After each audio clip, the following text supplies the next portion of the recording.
بسم الله الرحمن الرحيم. الحمد لله نحمده ونستعينه ونستغفره ونعوذ بالله من شرور أنفسنا ومن سيئات أعمالنا. من يهده الله فلا مضل له ومن يضلل فلا هادي له،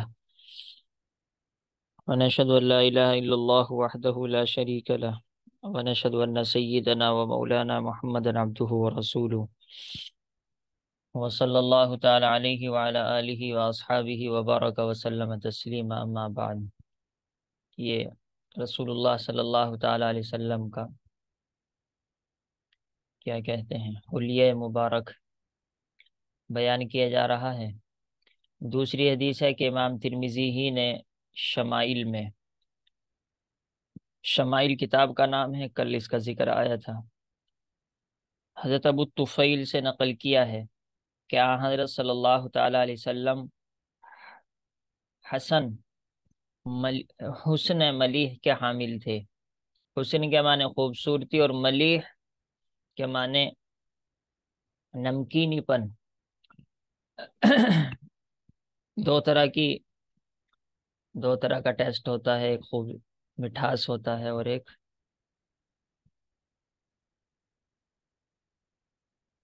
نمکینی پن ہوتا ہے۔ عام طور پر نمکین سے آدمی کا من نہیں بھرتا، میٹھے سے من بھر جاتا ہے، لیکن بس یہ انہوں نے اپنی طرف سے ترجمہ کر دیا ہے، ورنہ حدیث شریف میں تو صرف ابید کا لفظ ہے کہ آپ گورے تھے، اور بعد میں علماء نے اس کی تشریح کی ہے کہ آپ کی طبیعت میں نمکین پن تھا کہ جس طریقے سے نمکین چیز اپنی طرف کھینچتی ہے، اس طریقے سے آپ صلی اللہ علیہ وسلم کھینچ لیتے تھے۔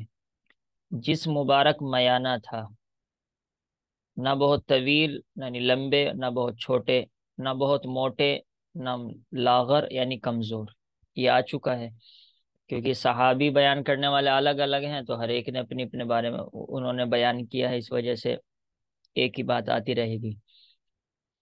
جیسے حضرت ابو ہریرہ فرماتے ہیں کہ آپ سفید رنگت والے تھے، وہی بات ہے، گویا آپ کا جسم مبارک چاندی سے ڈھالا گیا ہو۔ چاندی گولڈن نہیں سلور ہوتی ہے، تو اس طریقے سے آپ صلی اللہ تعالی علیہ وسلم کا گویا کہ جسم بنایا گیا ہے۔ آپ کے سر کے بال نہ زیادہ نرم تھے اور نہ زیادہ سخت، یہ بات بھی پہلے آ چکی۔ یہ اصل میں نرم اور سخت بالوں میں چلتا نہیں ہے، وہ جو میں نے پہلے بتلایا تھا کہ نہ تو گھنگرالے تھے، لیکن ہلکا سا گھنگریالا پن تھا، جس کی وجہ سے آپ کے بال مبارک اچھے دکھائی دیتے تھے۔ حضرت علی رضی اللہ تعالیٰ عنہ فرماتے ہیں کہ آپ کی رنگت سفید تھی جس میں سرخی کی آمیزش تھی۔ یہ ہے اصل چیز، کہ ایسے گورے نہیں تھے جیسا کہ بہت سے یورپ کے لوگ ہوتے ہیں اور وہ برے سے لگتے ہیں۔ آمیزش کا معنی ملاوٹ، لالی سی تھی جیسے گلاب کا رنگ۔ گلاب کے رنگ میں تو خیر بہت زیادہ ہوتی ہے۔ آپ کی آنکھوں کی پتلیاں خوب سیاہ تھی، پتلیاں اندر کا وہ چھوٹا سا جو حصہ ہوتا ہے، جتنی وہ زیادہ کالی ہوتی ہیں اتنی زیادہ خوبصورتی ہوتی ہے۔ اور مشہور ہے ایک بات، کیا کیا مشہور ہے؟ اور پلکیں دراز تھی۔ عورتوں کو اگر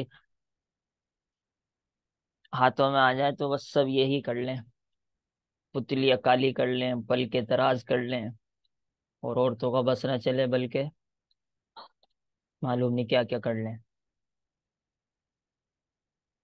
قرآن نے صرف ایک لفظ بیان کیا، وَمَنْ يُنَشَّ فِي الْحِلْيَةِ، ساری عادت اور سارا انداز قرآن نے ایک ہی لفظ میں بیان کر دیا کہ عورت کی عادت کیا ہوتی ہے۔ ایک لفظ پڑھا تھا اور اب بہت سمجھ میں آ رہا ہے کہ ایک ہی لفظ میں اللہ تعالیٰ نے کیا بیان کر دیا۔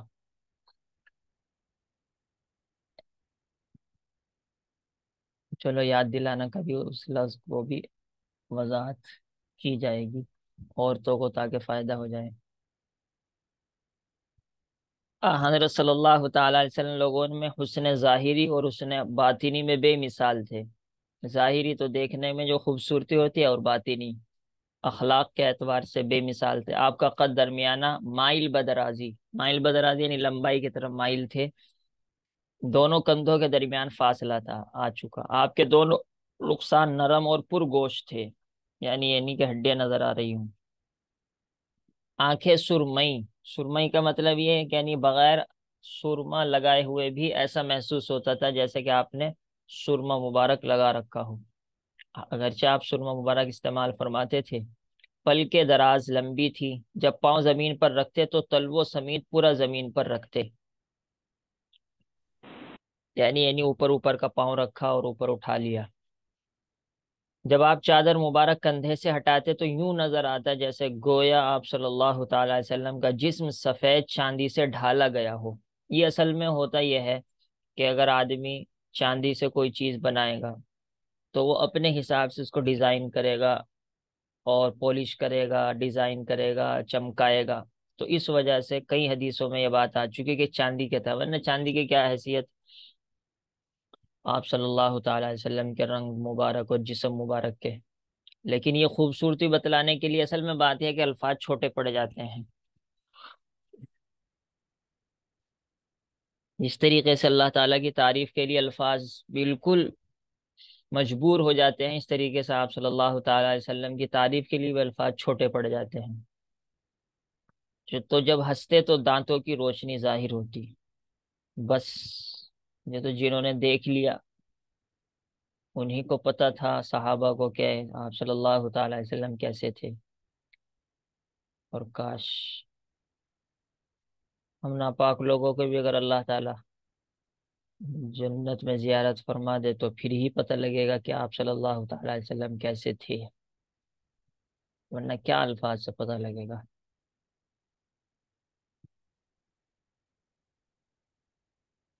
یہ کتابوں کے حوالے ہیں کہ کس کس جگہ ایک حدیث ہے۔ حضرت صلی اللہ تعالی علیہ وسلم کے سامنے کے دانتوں میں قدر کشادگی تھی، یعنی سامنے کے جو دانت ہوتے ہیں ان میں ہلکا سا چھید تھا، یہ بھی خوبصورتی تھی۔ اور اس کا ایک معجزہ بھی تھا کہ جب آپ کلام فرماتے تھے، گفتگو فرماتے تھے، اس سے نور نکلتا ہوا دکھائی دیتا تھا۔ اسی لیے جب آپ صلی اللہ تعالی علیہ وسلم کلام فرماتے تو لگتا تھا کہ گویا سامنے کے دانتوں کے اندر سے روشنی پھوٹ رہی ہے۔ ابھی ہے جیسے اب کوئی مرد کوئی عورت کروانے لگ جائے تو یہ ناجائز ہے۔ اللہ تعالیٰ نے جس طریقے سے بناوٹ رکھی ہے اسی طریقے سے ہونی چاہیے، اگر بدھی لگے بری لگے تو اس کو مفتیان کرام سے پوچھ کر گنجائش ہوتی ہے، عورتیں عام طور پر اس میں مبتلا رہتی ہیں۔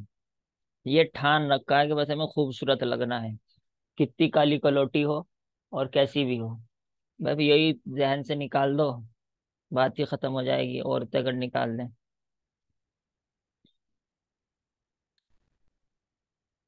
آپ خوب تر سبلہ والے تھے، سبلہ یہ عربی کا لفظ ہے، عربی ہی میں اٹھا کر ترجمہ کر دیا ان کا۔ اوپر کے لب کے میانہ دائرہ، درمیانہ دائرہ، تو سمجھ گئے، یعنی اوپر کے ہونٹ پر جو ہلکا سا وہ نیچے کا حصہ ہوتا ہے، ڈھال سا ہوتا ہے، ایک ترجمہ تو یہ۔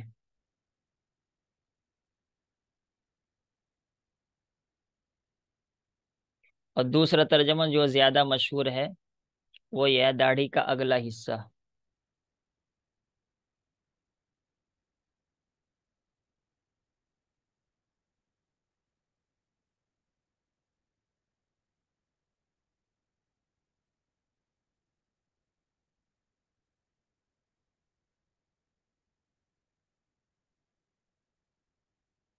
حضرت ابو سعید خدری رضی اللہ تعالیٰ عنہ فرماتے ہیں مہر نبوت آپ صلی اللہ علیہ وسلم کی کمر پر ابھار کی صورت میں تھی۔ یہ آپ کو معلوم ہوتا کہ آپ صلی اللہ تعالیٰ علیہ وسلم کے پیٹھ مبارک پر جہاں دل ہوتا ہے، دل کے مقابل میں پیچھے کمر کی طرف چلے جائیں تھوڑا شاید اوپر کو، وہاں ایک گوشت کا حصہ ابھرا ہوا تھا، اور یہ نشانی تھی کہ آپ صلی اللہ تعالی علیہ وسلم نبی ہیں۔ باقاعدہ پہلی کتابوں میں لکھا ہوا تھا کہ جو آخری نبی آئیں گے ان کے اس طریقے سے کمر مبارک میں مہر ہوگی۔ مہر کا مطلب مہر نہیں، مہر کا مطلب ہے گوشت مبارک کچھ ابھرا ہوا تھا جو خوبصورت لگتا تھا، ایسا نہیں خدا نہ خواستہ برا لگتا تھا۔ اور یہ آپ کے نبی ہونے کی نشانی اسی وجہ سے تھی کہ پہلی کتابوں میں توریت میں انجیل میں یہ بات آ چکی تھی، چنانچہ ایسے واقعات ہیں کہ یہودیوں نے چیک کیا کہ یہ نبی ہیں یا نہیں ہیں، اس سے اندازہ کیا، تو کمر مبارک پر ابھار کی صورت تھی۔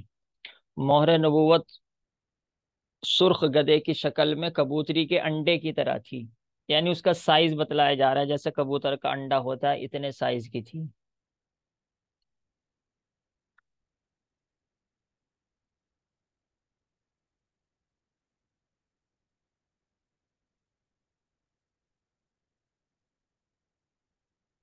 سرخ گدا کچھ سمجھ میں نہیں آ رہا میں نے کیا ترجمہ کیا۔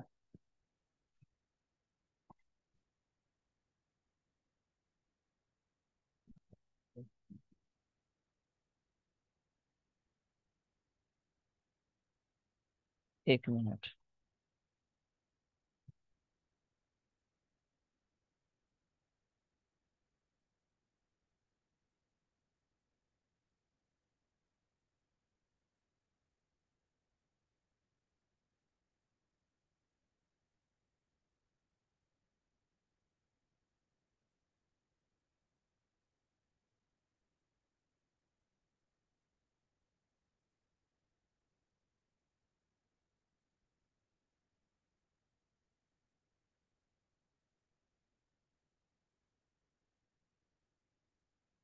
غدۃ حمراء۔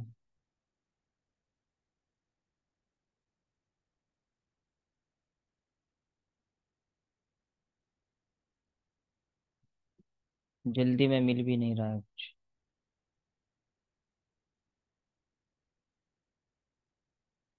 غدہ تو اصل میں عربی میں اس لفظ کو کہتے ہیں غدہ، کہ جو کچھ گوشت کا حصہ ابھرا ہوا ہوتا ہے، اسی وجہ سے غدہ کا ترجمہ غدہ ہی کر دیا۔ اور سرخ تو وہ لال ہی تھی، ظاہر سی بات ہے کہ گوشت لال ہوتا ہے تو وہ لال تھی، اور غدہ تھی یعنی ابھرا ہوا گوشت کا حصہ تھا، اور سائز اس کا کبوتر کے انڈے کی طرح تھا۔ آپ صلی اللہ علیہ وسلم کا قد مبارک درمیانہ تھا، نہ بہت طویل نہ بہت چھوٹے، آپ کی رنگت سفید واضح تھی، مگر نہ تو چونے کی طرح بہت چمکدار تھی اور نہ گندم کی طرح مدھم، یعنی نہ تو بالکل سفید اور نہ کالا پن تھا، جس کی وجہ سے جیسے عام طور پہ انڈیا کے لوگوں کا گندمی کلر ہوتا ہے۔ آپ کی کلائیاں لمبی تھی، شانے چوڑے، یعنی اور آنکھوں کی پلکیں لمبی اور دراز تھی۔ بار بار ایک ہی بات آ رہی ہے۔ حضرت عائشہ فرماتی ہیں کہ آپ صلی اللہ علیہ وسلم کے سر کے بال کانوں کی لو سے نیچے مگر کندھے سے اوپر رہتے تھے، تو مختلف حالات میں مختلف طرح کے بال تھے، تو کان مبارک کی لو تک عام طور پر رہتے تھے، اور جب بڑھتے تھے وہ نیچے چلے جاتے تھے، جب آپ کٹواتے تھے تو کان کی لو تک آ جاتے تھے۔ سر مبارک 20 کے قریب سفید بال تھے۔ اب کوئی عورت اس کی وجہ سے کٹوانے لگ جائے تو ظاہر سی بات ہے وہ ناجائز اور گناہ ہوگا، اور مرد کو اس حساب سے کٹوانے میں یقیناً ثواب ہوگا۔ سر مبارک میں 20 کے قریب بال سفید تھے، حالانکہ 63 سال کی عمر، یعنی اس کا مطلب صحت بہت اچھی تھی۔ آپ صلی اللہ علیہ وسلم کا سر، دونوں ہتھیلیاں، دونوں قدم بھاری بھرکم تھے، یعنی یہی نازک سے نہیں تھے آپ صلی اللہ تعالی علیہ وسلم، جیسے لوگوں میں کہ مشہور ہے جی وہ جو بزرگ سے ہیں یعنی نازک سے ہیں، تو نازک سے بزرگی کا کوئی تعلق نہیں ہے۔ ہمارے یہاں جی الٹی الٹی سیدھی باتیں ہو گئی، وہ تو نازک سے ہیں، میں نازک کا مطلب بزرگ بن گیا، بھائی بزرگی کا کیا تعلق، کوئی کمزور ہے تو یا کوئی موٹا ہے تو آپ صلی اللہ تعالی علیہ وسلم تو مضبوط تھے، کہیں خالی تھوڑے بزرگ بن کر بیٹھتے تھے، آپ تو دشمنوں سے لڑتے بھی تھے باقاعدہ، اور خود تشریف لے جاتے تھے جنگ کرنے کے لیے۔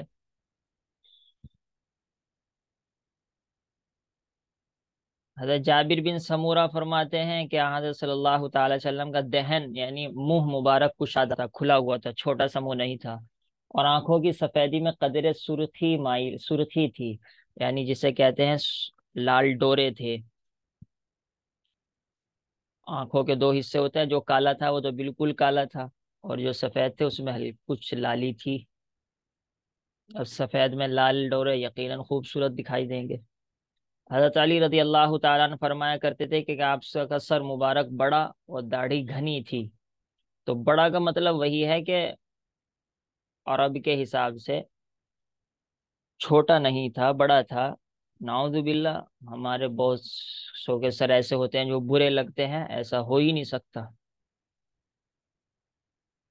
حضرت صلی اللہ حضرت علی فرماتے ہیں، حضرت صلی اللہ تعالی علیہ وسلم نہ تو اتنے طویل القامت یعنی لمبے سائز کے تھے کہ آنکھوں میں کھٹکے، کہ لمبا آدمی بھی عجیب ہی لگتا ہے، اور نہ بہت کوتاہ قد تھے کہ نظر آئیں، کہ نظر نہ آئیں، یعنی 10-15 آدمی کھڑے ہوں گے تو پتہ ہی نہیں لگا یہ آدمی ہے بھی یا نہیں ہے۔ چھوٹے قد کے بھی نہیں تھے۔ آپ کے بال نہ تو بہت گھنگریالے تھے اور نہ بالکل نیچے کو لٹکے ہوئے تھے، جیسے کہتے ہیں کہ جب پانی کے اندر ایک لہر سی آتی ہے تو وہ لہریں کتنی اچھی لگتی ہیں، بالکل ایسے ہی آپ صلی اللہ تعالی علیہ وسلم کے بال مبارک تھے۔ آپ کا چہرہ زیادہ بڑا نہ تھا اور نہ چھوٹا تھا اور نہ لاغر تھا، بلکہ آپ کے چہرے میں گولائی تھی۔ چہرے دو طرح کے ہوتے ہیں، لمبے اور گول، تو آپ کے چہرہ گول کی طرف مائل تھا، لمبا نہیں تھا۔ آپ کی رنگت سرخ اور سفید تھی، سفید بھی سفید ہی کو کہتے ہیں۔ آنکھوں کی پتلیاں خوب سیاہ تھی اور پلکیں لمبی تھی۔ آپ کی کوہنیوں اور گھٹنوں اور کندھوں کے جوڑ بند مضبوط تھے۔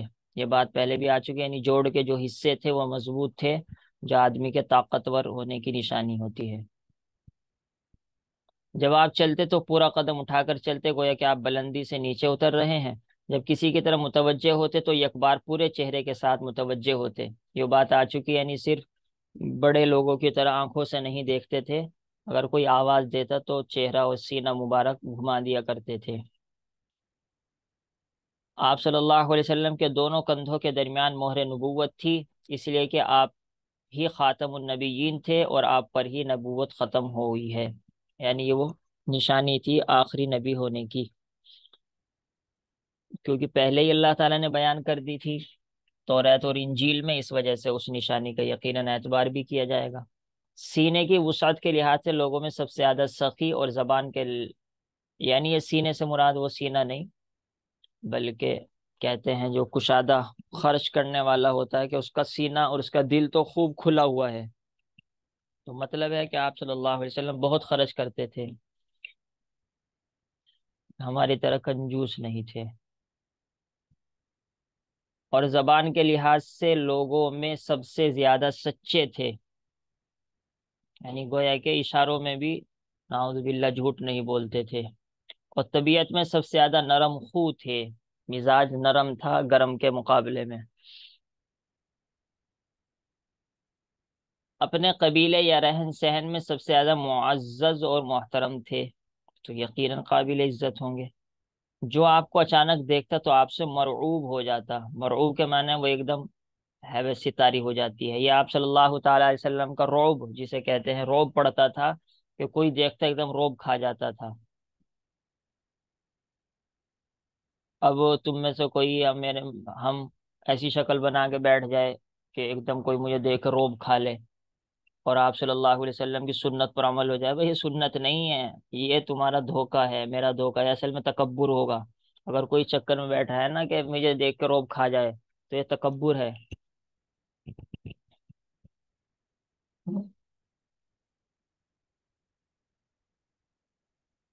اور جو آپ صلی اللہ تعالی علیہ وسلم کے ساتھ اٹھتا بیٹھتا وہ آپ کا گرویدہ ہو جاتا تھا، گرویدہ آپ جانتے ہی ہیں،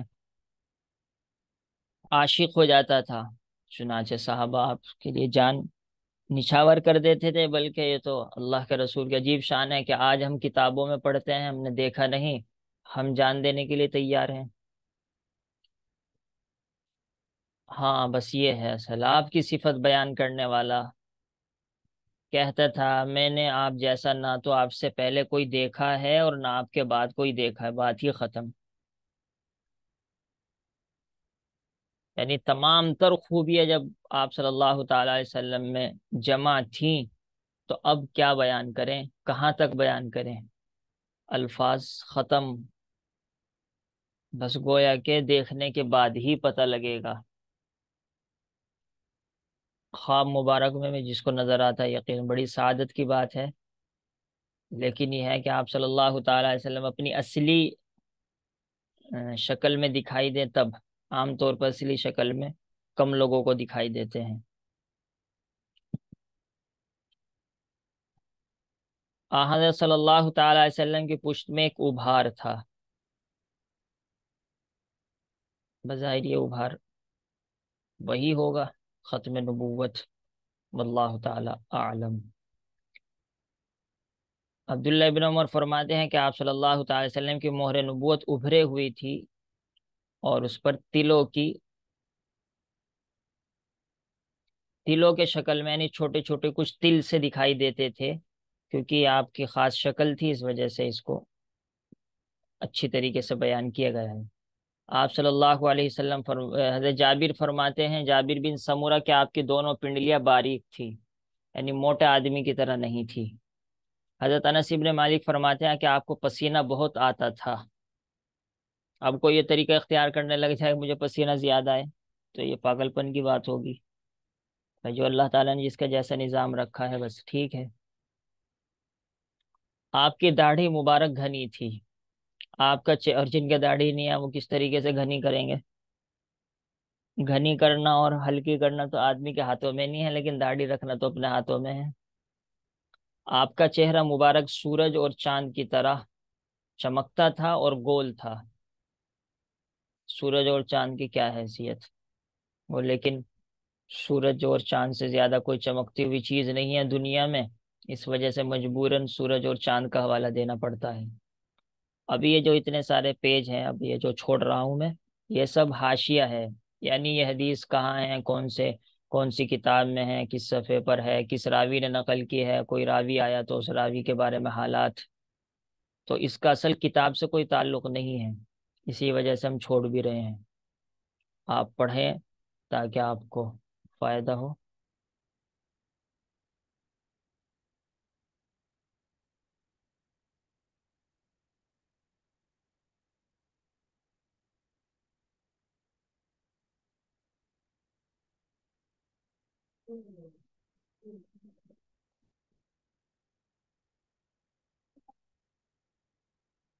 تو یہاں پر ابھی ایک باب پورا ہوا ہے نا، اور اب یہاں سے شروع، باب نمبر 3 چھوٹ گیا ہمارے سے شاید۔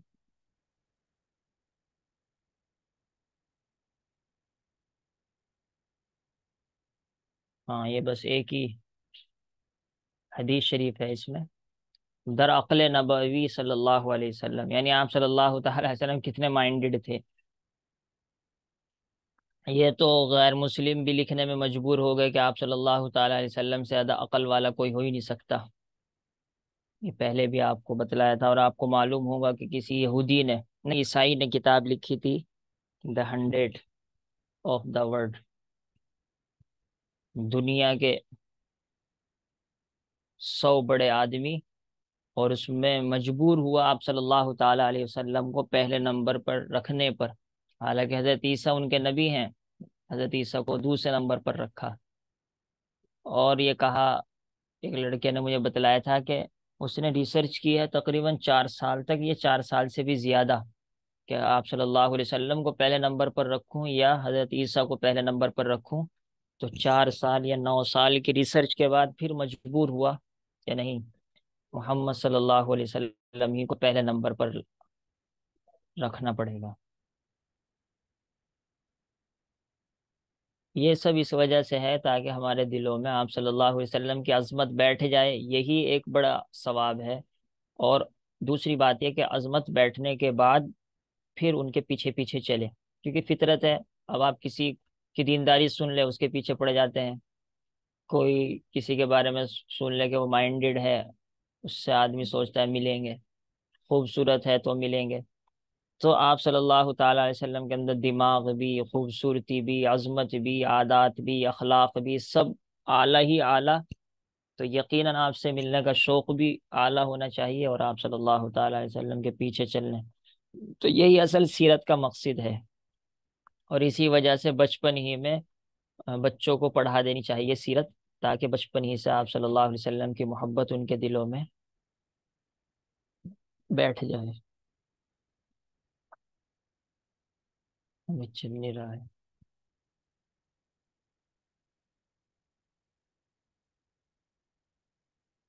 یہ وہابی بن منبی، یہ پہلے یہودی تھے اور اس کے بعد انہوں نے اسلام قبول کیا، اور بہت زیادہ توریت کی اور انجیل کی باتیں بیان کرتے ہیں، کیونکہ ان کے بڑے عالم تھے کعب الاحبار اور وہابی بن منبی۔ یہ فرماتے ہیں کہ میں نے کتاب میں پڑھا کہ شروع دنیا سے لے کر قیامت تک انسانوں کو جو عقل ملی وہ حضرت صلی اللہ تعالی علیہ وسلم کے مقابلے میں ریت کے ایک ذرے کی حیثیت نہیں رکھتی۔ گویا آپ صلی اللہ علیہ وسلم کی عقل ساری دنیا کی عقل سے بھاری ہے۔ تو یہ کوئی حدیث تو ہے نہیں، کیونکہ حدیث تو وہ ہوگی جو آپ صلی اللہ علیہ وسلم بیان فرمائیں گے۔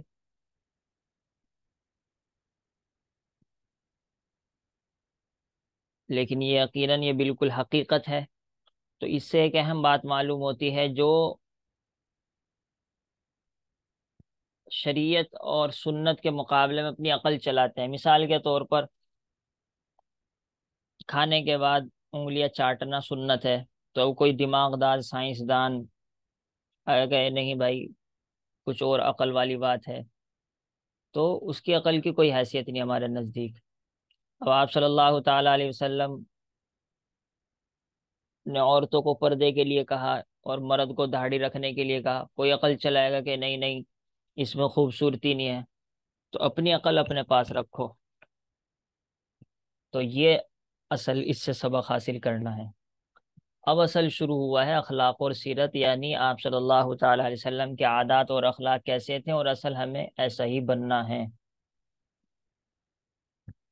تو اللہ تعالیٰ ہی نے سب سے پہلے آپ صلی اللہ علیہ وسلم کی تعریف کی، وَإِنَّكَ لَعَلَىٰ خُلُقٍ عَظِيمٍ، کہ یقیناً آپ تو ایک بڑے اخلاق کے اوپر سوار ہیں۔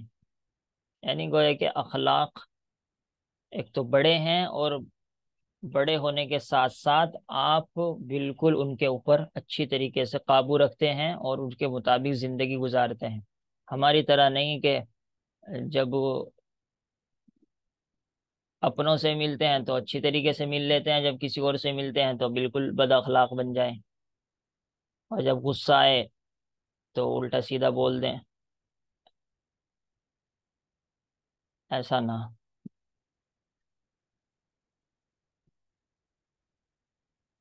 ایسا نہ جان کر کہہ رہا ہوں میں۔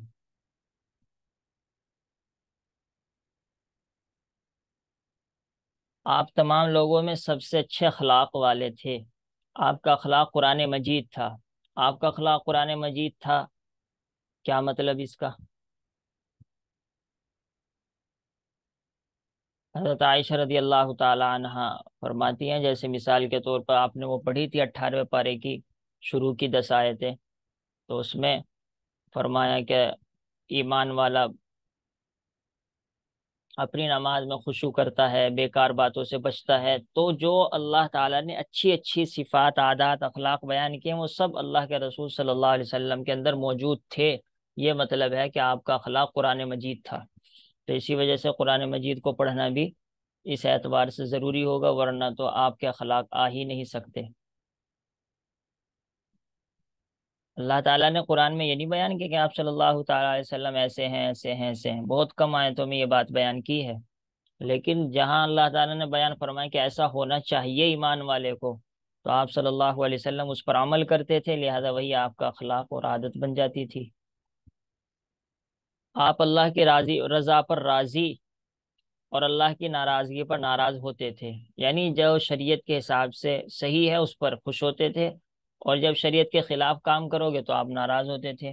یہ نہیں کہ اتنے زیادہ نرم مزاج بن جاؤ کہ شریعت کی مخالفت ہوتی رہے تب بھی آپ خوش رہو۔ یہ کوئی اخلاق نہیں ہے، یہ دھوکہ ہے، منافقت ہے یہ، اور اس کا مطلب ہے دل میں اللہ کی قدر نہیں ہے۔ یعنی جو کچھ قرآن احکام کا منشا ہوتا اس پر عمل بلا قصد و ارادہ آپ کی طبیعت ثانیہ بن چکا تھا۔ آپ نہ تو فحش گو تھے، فحش کا مطلب یعنی بری باتیں کرنے والے اور سخت بولنے والے تھے، اور نہ کسی کے جواب میں ایسا کرتے تھے۔ یعنی اگر کوئی سختی کے ساتھ پیش آتا تھا تو تب بھی آپ سخت جواب نہ دیا کرتے تھے، یعنی پہلے